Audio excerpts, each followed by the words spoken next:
بسم اللہ الرحمن الرحیم۔ السلام علیکم۔ پرانے زمانے کی بات ہے کہ یورپ کے کسی گاؤں میں میاں بیوی رہتے تھے۔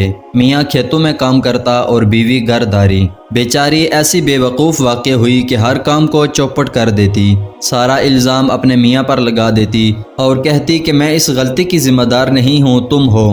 ایک دن خدا کا کرنا کیسا ہوا کہ ہمسائے نے اس کو ایک بکرے کی ران دے دی۔ میاں نے کہا بیوی ران کے کباب تو بنا دے، مدتوں بعد آج گوشت نصیب ہوا ہے، ہم جنگل میں جائیں گے اور پھر وہاں کباب کھائیں گے۔ اس کو بیوی نے کہا کہ کباب تو میں ایسے بناتی ہوں کہ کوئی کیا بنائے گا، اتنے مزیدار کہ انگلیاں چاٹتے رہ جاؤ گے، میں ابھی کباب بنا کر لاتی ہوں۔ میاں نے کہا یہ بات ہے تو دیکھنا آتے ایک جگ یا سراہی میں شراب بھی لیتی آنا، نیچے تہ خانے میں شراب کا کپا پڑا ہے، مگر ڈھکن کھولتے وقت ذرا احتیاط کرنا۔ بیوی نے کہا واہ میاں واہ، کیا تم نے مجھے بے وقوف سمجھ لیا؟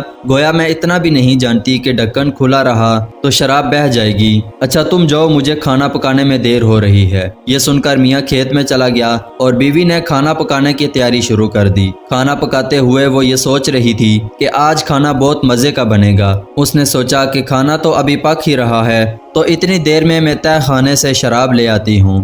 یہ سوچ کر جگ ہاتھ میں لیا اور ران کو کوئلوں پر چھوڑ کر تہ خانے میں چلی گئی کہ اتنے میں اسے خیال آیا کہ جب وہ ران پک رہی تھی تو گیٹ پر کتا ران کو لالچی نظروں سے دیکھ رہا تھا، کہیں ایسا نہ ہو کہ وہ ران کو اڑا لے۔ فوراً اٹھی اور پیپے کے ڈبے کو کھلا چھوڑتے ہوئے بھاگی۔ اوپر گئی تو کیا دیکھتی ہے کہ واقعی وہ کتا اس پکتی ہوئی ران کو لے کر بھاگا جا رہا تھا۔ یہ لکڑی لے کر کتے کے پیچھے بھاگی، تھوڑی ہی دیر میں اس کا سانس پھول گیا، ایک درخت کے نیچے بیٹھ گئی۔ تھوڑی ہی دیر میں جب وہ حواس بحال ہوئے تو اس وقت پیپے کا خیال آیا، واپس دوڑی اور تہ خانے میں اتری۔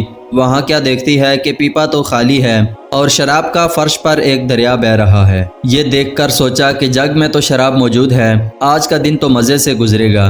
دل میں سوچنے لگی کہ اگر میاں نے تہ خانے کی یہ حالت دیکھی تو کہے گا کہ میری بیوی کتنی بے وقوف ہے، شراب گری تھی تو کیا ہوا، اس سے اتنا بھی نہ ہوا کہ جھاڑو دے کے فرش کو صاف کر دے۔ اب پریشانی یہ تھی کہ فرش کو خشک کیسے کرے۔ سامنے ہی آٹے کی 2 تھیلے پڑے تھے، یہ دونوں تھیلے اس نے فرش پر الٹا دیے اور جھاڑو دینے لگی۔ شراب کے جگ کو ٹھوکر لگی اور جو شراب بچی تھی وہ بھی گر گئی تو اس نے غصے میں شراب کو اٹھا کر دور پھینکا۔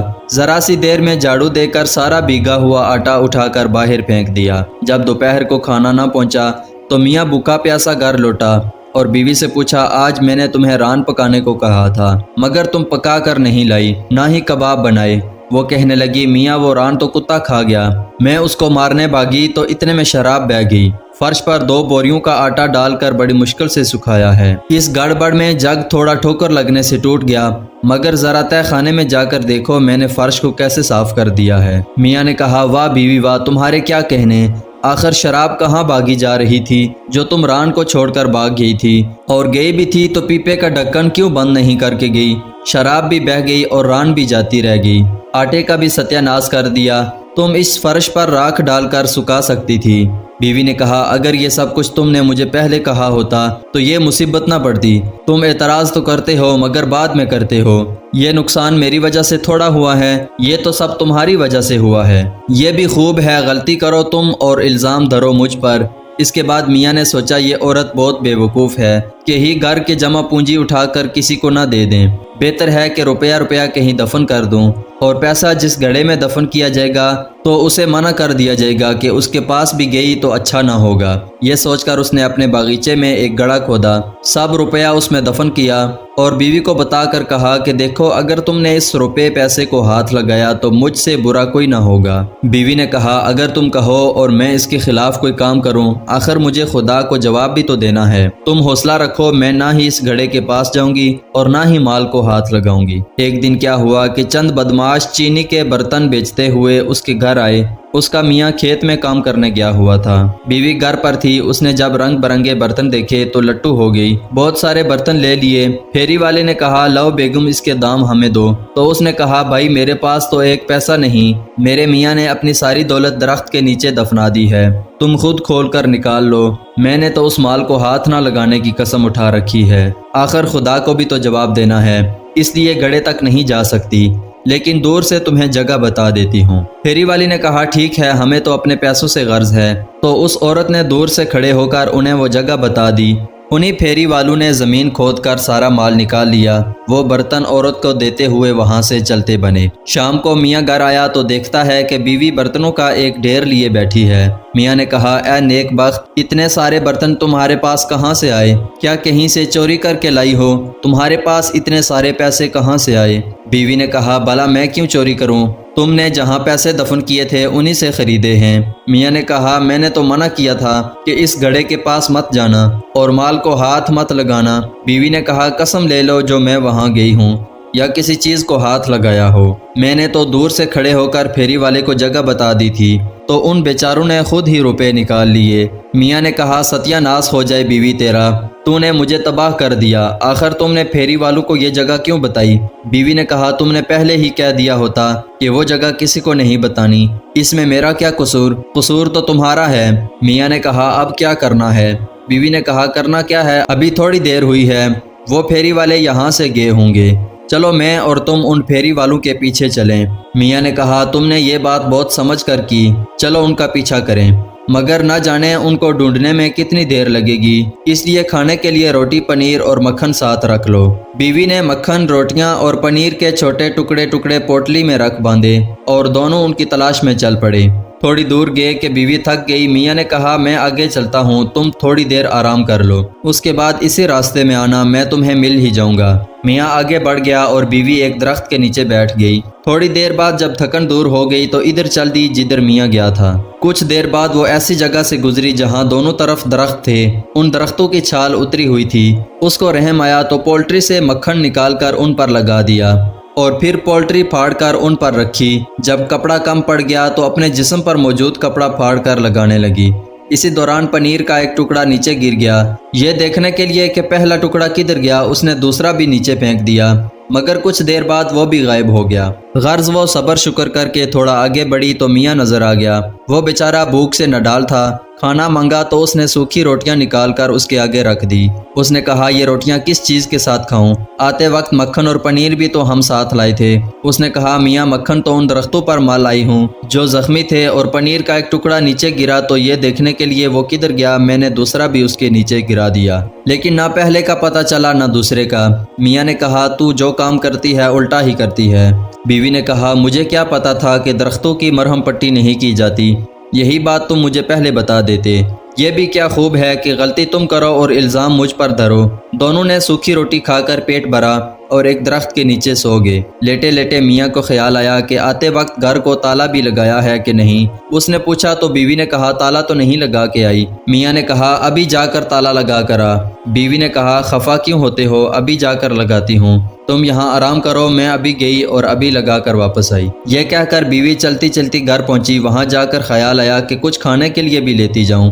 اس نے ادھر ادھر دیکھا، سوائے سرکہ اور اخروٹوں کے کچھ نظر نہ آیا۔ اس نے سرکہ اور اخروٹ لیے اور دروازے کو تالا لگا دیا۔ پھر خیال آیا کہ میاں نے کہا تھا کہ اگر دروازے کا تو خیال نہ رکھے گی تو اور کون رکھے گا؟ اگر میں یہاں سے جاتی ہوں تو دروازے کا خیال کون رکھے گا؟ بہتر یہی ہے کہ دروازہ بھی ساتھ لے جاتی ہوں تاکہ میاں کے حکم کی پوری طرح پاسداری ہو جائے۔ اس نے دروازہ اکھیڑ کر سر پر رکھ لیا، ایک ہاتھ میں اخروٹوں کی پولٹری اور دوسرے میں سرکے کی سراہی پکڑی اور چل پڑی۔ اس نے سوچا کیوں نہ پولٹری اور سراہی دروازے پر رکھ لوں، اس طرح بوجھ بھی کم ہو جائے گا اور چلنے میں بھی آسانی ہو جائے گی۔ اس نے ایسا ہی کیا اور پھر چل پڑی۔ رات گئے تقریباً 7:30 بجے وہ میاں کے پاس جا پہنچی تو دیکھ کر وہ پریشان ہو گیا کہ نیک بخت یہ دروازہ کیوں اٹھا رہی ہے۔ میاں نے اس سے پوچھا تو بیوی نے جواب دیا کہ آپ نے خود ہی تو کہا تھا کہ دروازے کا خیال رکھنا، اس لیے اپنے ساتھ اٹھا کر لائی ہوں۔ میاں نے کہا، بے وقوف، کسی چیز کا خیال رکھنے کا مطلب یہ تھوڑی ہے کہ اسے سر پر اٹھا کر چلتے پھریں۔ میرا مطلب تھا کہ گھر سے باہر نکلتے وقت اگر تو تالا نہیں لگائے گی تو اور کون لگائے گا؟ بیوی نے کہا کہ یہ مجھ سے پہلے کہہ دیا ہوتا، اس وقت تمہارا قصور ہے۔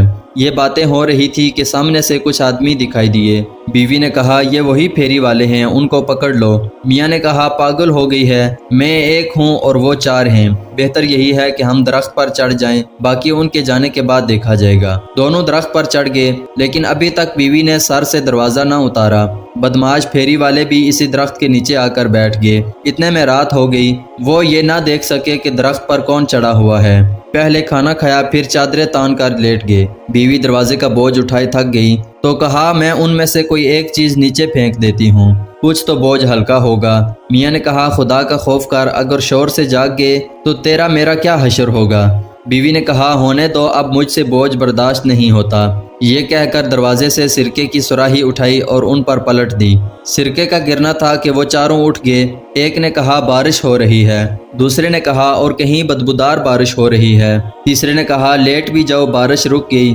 غرض یہ کہ سب پھر سو گئے۔ تھوڑی دیر بعد پھر بیوی نے کہا میاں مجھ سے یہ بوجھ نہیں اٹھایا جائے گا۔